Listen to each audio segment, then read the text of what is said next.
गांधी जी सारी उम्र अहिंसा के लिए लड़ते रहे और हमने उनकी फोटो ऐसी चीज पर छाप दी जो हिंसा की सबसे बड़ी जड़ है, पैसा। ये संजय दत्त का बोला हुआ डायलॉग है मुसाफिर फिल्म का। पैसा हिंसा की सिर्फ जड़ ही नहीं, जरिया भी है। पैसे की हिंसा है, हिंसा के पैसे हैं और पैसे से ही हिंसा है। हम बात करेंगे हिंसा की, आतंकवाद की, पैसे की और एक ऐसी संस्था की जो वित्तीय अंकुशों के जरिए आतंकवाद को, हिंसा को खत्म करने का बीड़ा उठाती है, आसान भाषा में मेरे यानी सौरभ के साथ।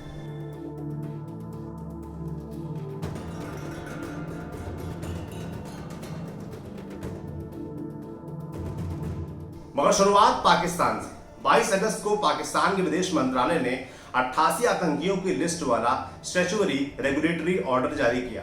इसमें डेजिग्नेटेड आतंकियों की लिस्ट थी, यानी उन लोगों की सूची जिन्हें ऐलानिया तौर पर आतंकी घोषित किया गया। इसमें लश्कर तैयबा के मुखिया हाफिज सईद, 26/11 मुंबई हमलों के मास्टरमाइंड जकीउर रहमान लखवी, जैश ए मोहम्मद के मुखिया मसूद अजहर जैसों के नाम थे। साथ ही नाम था दाऊद इब्राहिम का भी।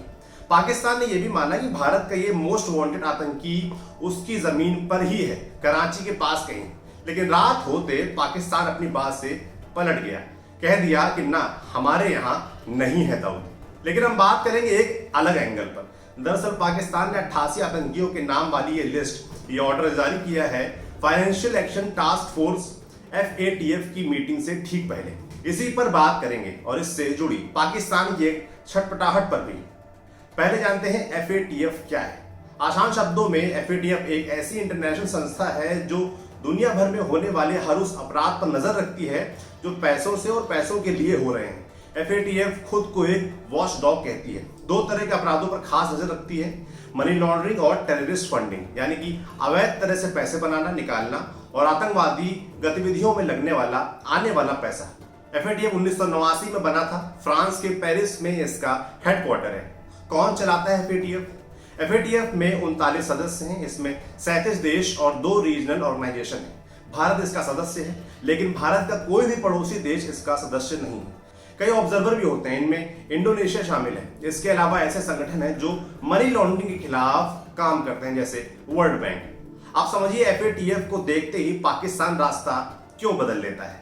मोहल्ले के एक ताऊ होते हैं ना, जिनको आते देखते ही लड़के रास्ता बदल लेते हैं। काहे के ताऊ जी अभी पकड़ कर रेत देंगे कि शर्ट की बटन क्यों खुली है, बाल क्यों बड़े हैं, आदि इत्यादि। ये ताऊ जी हैं FATF और लड़का है पाकिस्तान। क्योंकि FATF का काम है टेरर फंडिंग पर नजर रखना, तो ऐसे देशों को ठासे रहता है जो आतंकी संगठनों को आर्थिक मदद दे रहे हों। अब इस मामले में तो पाकिस्तान का ट्रैक रिकॉर्ड भीषण रूप से खराब है और यही वजह है कि FATF ने पाकिस्तान को अपनी ग्रे लिस्ट में डाल रखा है। दरअसल FATF की 2 तरह की लिस्ट होती हैं। पहली ब्लैक लिस्ट, इसमें टेरर फंडिंग और मनी लॉन्ड्रिंग को लेकर सहयोग न करने वाले देशों को ब्लैक लिस्ट में डाला जाता है। इन देशों को कहा जाता है नॉन कोऑपरेटिव कंट्रीज और टेरिटरीज, NCCTS। इस लिस्ट में शामिल होने का मतलब है कि वो देश साबित तौर पर टेरर फंडिंग और मनी लॉन्ड्रिंग को बढ़ावा दे रहे हैं। फिर उस देश को international monetary fund, IMF, world bank जैसे संस्थानों से 1 रुपया भी नहीं मिल पाता है। अब बात ग्रे लिस्ट की। इसमें उन देशों को शामिल किया जाता है जिन पर आरोप होता है कि उनके जमीन पर टेरर फंडिंग और मनी लॉन्ड्रिंग के सुरक्षित ठिकाने पनप रहे हैं। ये ब्लैक लिस्ट जितनी खतरनाक नहीं होती। ये एक तरह की चेतावनी होती है कि अगर आपने ये सब नहीं छोड़ा तो ब्लैक लिस्ट में शामिल हो सकते हैं। ग्रे लिस्ट में जाने पर किसी देश को IMF, वर्ल्ड बैंक जैसे संस्थानों से पैसे मिलने पर मुश्किल होती है। बहुत मशक्कत की तो थोड़ी बहुत मदद मिल जाती है। इंटरनेशनल ट्रेड भी कमजोर होता है। तो पाकिस्तान की छटपटाहट है क्या? जून 2018 में पाकिस्तान को ग्रे लिस्ट में डाल दिया गया था। वो इससे बाहर आना चाहता है ताकि इंटरनेशनल लेवल पर छवि सुधरे और बिजनेस भी मजबूत हो। इसके लिए जरूरी है कि दुनिया की नजर में ऐसा लगे कि पाकिस्तान आतंकवाद को रोकने के लिए जुटा पड़ा है।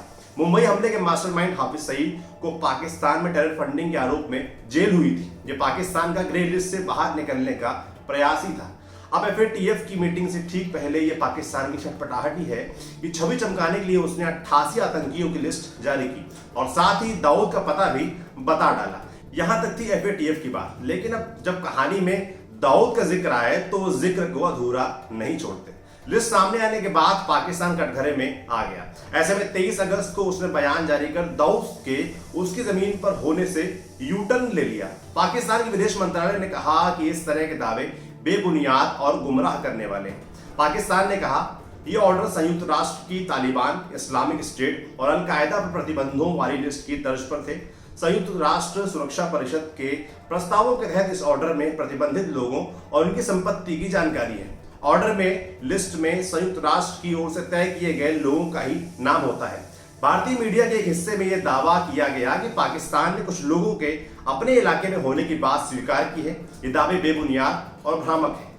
कुल मिलाकर पाकिस्तान का स्टैंड ऐसा है कि दूर से देखकर ही दाल में काला नजर आता है। ऐसा तो नहीं है कि उसे डर है कि अगर वो दाऊद के अपने देश में ना होने का झूठ बोलता है तो इस एक झूठ को छिपाने के लिए उसे 100 झूठ बोलने पड़ेंगे, या फिर ये डर कि अगर ये बात कबूल लेता है तो फजीहत होगी और फिर भारत इंटरनेशनल लेवल पर पाकिस्तान पर दबाव बनाएगा कि वो दाऊद को हमारे हवाले करें।